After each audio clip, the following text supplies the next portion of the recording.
जय जिनेन्द्र बंधु, आज सुनते हैं रतनत्रय व्रत कथा। दाता सम्यक रतनत्रय, गुरु शास्त्र जिने राय, कर प्रणाम वर्णु कथा, रतनत्रय सुखदाय। सम्यक दर्शन ज्ञान व्रत, इन बिन मुक्ति न होय, तासो प्रथम हिय रतनत्रय, कथा सुनो भविलोय। जम्बूद्वीप के विदय क्षेत्र में कक्ष नाम का एक देश और वीतशोकपुर नाम का एक नगर है। वहां एक अत्यंत पुण्यवान वैश्रवण नाम का राजा रहता था, जो कि पुत्रवत अपनी प्रजा का पालन करता था। एक दिन वह वैश्रवण नामक राजा बसंत ऋतु में कीड़ा के निमित्त उद्यान में यंत्र सा आनंद विचरण कर रहा था कि इतने में ही उसकी दृष्टि एक शिला पर विराजमान ध्यानस्थ श्री मुनिराज पर पड़ी। सो तुरंत ही हर्षित होकर वह राजा मुनिराज के समीप आया और विनय युक्त नमस्कार करके बैठ गया। मुनिराज जब ध्यान कर चुके तो उन्होंने धर्मवृद्धि कहकर आशीर्वाद दिया और इस प्रकार धम्मोपदेश देने लगे। यह जीव अनादिकाल से मोह कर्मवश मिथ्या श्रद्धान ज्ञान और आचरण करता हुआ पुनः पुनः कर्मबंध करता और संसार में जन्म मरणादि अनेक प्रकार दुखों को भोगता है। इसीलिए जब तक इस रतनत्रय, जो कि आत्मा का निस्वभाव है, की प्राप्ति नहीं हो जाती, तब तक यह जीव दुखों से छूटकर निराकुलता स्वरूप सच्चे सुख व शांति की प्राप्ति नहीं हो सकती, जो कि वास्तव में इस जीव को हितकारी है। इसलिए भगवान ने सम्यक दर्शन ज्ञान चारताणी मोक्ष मार्ग अर्थात सम्यक दर्शन, सम्यक ज्ञान और सम्यक चारित्र को मोक्ष मार्ग कहा है। और सच्चा सुख मोक्ष अवस्था में ही मिलता है। इसीलिए मोक्ष मार्ग में प्रवृत्ति करना जीवों का परम कर्तव्य है।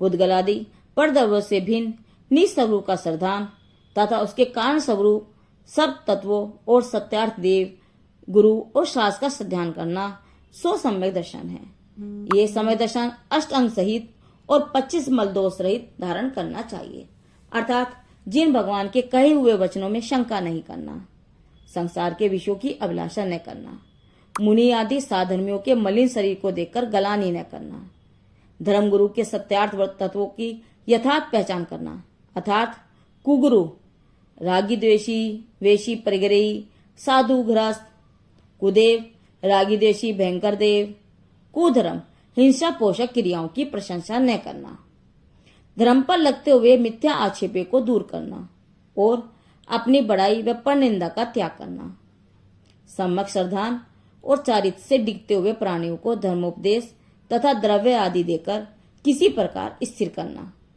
और धर्म और धर्मात्माओं में निष्कपट भाव से प्रेम करना और सर्वोपरि सर्वहितकारी श्री दिगंबर जैनाचार्य द्वारा बताए हुए श्री पवित्र जिन धर्म का यथार्थ प्रभाव सर्वोपरि प्रकट कर देना, यही अष्टांग हैं।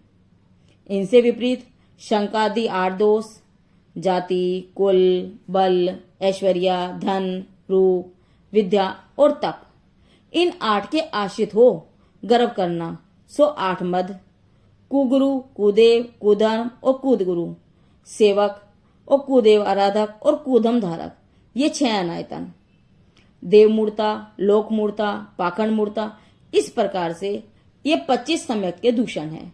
इससे सम्यक का एक देश घात होता है, इसीलिए इन्हें त्याग देना चाहिए। पदार्थों के यथार्थ स्वरूप को संशय, विपर्य व अंधवसाय आदि दोषों से रहित जानना सो सम्यक ज्ञान है। आत्मा की निज परिणति, जो कि वीतराग रूप है, में ही रमन करता है, अर्थात राग द्वेष आदि विभाव भावों को, क्रोधादि कषायों से आत्मा को अलग करने व बचाने के लिए व्रत, संयम, तप आदि करना सो सम्यक चारित्र है। इस प्रकार इस रतनत्रय रूप मोक्ष मार्ग को समझकर और उसे स्वयं शक्ति अनुसार धारण करके जो कोई भव्य जीव बाह्य तप आचरण करता है, वही सच्चे मोक्ष सुख को प्राप्त होता है। इस प्रकार रतनत्रय का स्वरूप कहकर अब बाह्य व्रत पालने की विधि कहते हैं। भादव, माघ और चैत्र मास के शुक्ल पक्ष में त्रयोदशी, चौदस और पूनम, इस दिन 3 दिन यह व्रत किया जाता है। द्वादशी को व्रत की धारणा और प्रतिपदा को पारणा किया जाता है, अर्थात द्वादशी को श्री जिन भगवान की पूजन अभिषेक करके एकासन करें और फिर मध्यकाल की सामाई करके उसी समय से चारों प्रकार के खाद, स्वाद, लेह और पेय, आहार और विकथाओं और सब प्रकार के आरंभों का त्याग करें। इसी प्रकार त्योशी, चौदस और पूर्णिमा 3 प्रोषद उपवास करें और प्रतिपदा को श्री जिनदेव के अभिषेक पूजन के अनंतर सामायिक करके तथा किसी अतिथि, दुखित, भूखित को भोजन कराकर भोजन करें। इस दिन भी एक भुक्ति करना चाहिए। इन व्रतों के 5 दिनों में समस्तावध, पाप बढ़ाने वाले, आरंभ और विशेष परिग्रह का त्याग करके अपना समय सामायिक, पूजा, स्वाध्याय आदि धर्म ध्यान में बितावें। इस प्रकार यह व्रत 12 वर्ष तक करके उसके पश्चात उद्यापन करें। यदि उद्यापन की शक्ति न होवे तो दुगने व्रत करें। यह उत्कृष्ट व्रत की विधि है। यदि इतनी भी शक्ति न होवे तो बेला करें या एकासना करें तथा 8 वर्ष करके उद्यापन करें। यह मध्यम विधि है। और जो इतनी शक्ति न होवे तो एकासना करके करें और 3 ही वर्ष या 5 वर्ष तक करके उद्यापन करें। यह जघन्य विधि है। सो शक्ति अनुसार व्रत धारण कर पालन करें। नित्य प्रतिदिन में त्रिकाल सामायिक तथा रतंत्रय पूजन विधान करें और 3 बार इस व्रत का जाप दें, अर्थात ओम ग्रीम सम्यक दर्शन ज्ञान चारित्यभ्यो नमः। इस मंत्र की 108 बार जाप जपें, तब तक एक जापे होती है। इस प्रकार व्रत पूर्ण होने पर उद्यापन करें, अर्थात श्री जिन मंदिर जी में जाकर महोत्सव करें। छत्र, चंवर, झारी, कलश, दर्पण, पंखा, ध्वजा और ठम्मी आदि मंगल द्रव्य चढ़ावें। चंदोवा बनावें। कम से कम 3 शास्त्र मंदिर जी में पधरावें। प्रतिष्ठा करें। उद्यापन के हर्ष में विद्यादान करें। पाठशाला, छात्रावास, अनाथालय, पुस्तकालय और संस्थाएं दोवे रूप से स्थापित करें और निरंतर रतनत्रय की भावना भाते रहें। इसी प्रकार मुनिराज से राजा वैश्रवण को उपदेश दिया। सो राजा ने सुनकर श्रद्धा पूर्वक इस व्रत को यथाविधि पालन किया। पूर्ण अवधि होने पर उत्साह सहित उद्यापन किया। उसके पश्चात एक दिन वह राजा एक बहु बड़े बड़ के वृक्ष को जड़ से उखड़ा हुआ देखकर वैराग्य को प्राप्त हुआ और दीक्षा लेकर अंत समय समाधि मरण कर अपराजित नामक विमान में अहमेंद्र हुआ और फिर वहां से चलकर मिथिलापुरी में राजा कुंभ राय के यहाँ सुप्रभावती रानी के गर्भ से मल्लीनाथ तीर्थंकर हुए।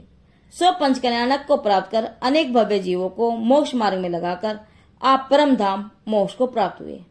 इस प्रकार वैश्रवण राजा ने व्रत पालकर स्वर्ग के मनुष्यों के सुख को प्राप्त कर मोक्ष पद प्राप्त किया और सदा के लिए जन्म मरण आदि दुखों से छुटकारा पाकर अविनाशी स्वाधीन सुखों को प्राप्त हुए। इसीलिए जो नर नारी मनवच काय से इस व्रत की भावना भाते हैं, अर्थात रतनत्रय को धारण करते हैं, वे भी राजा वैश्रवण की समान सर्व आदि मोक्ष सुख को प्राप्त होते हैं।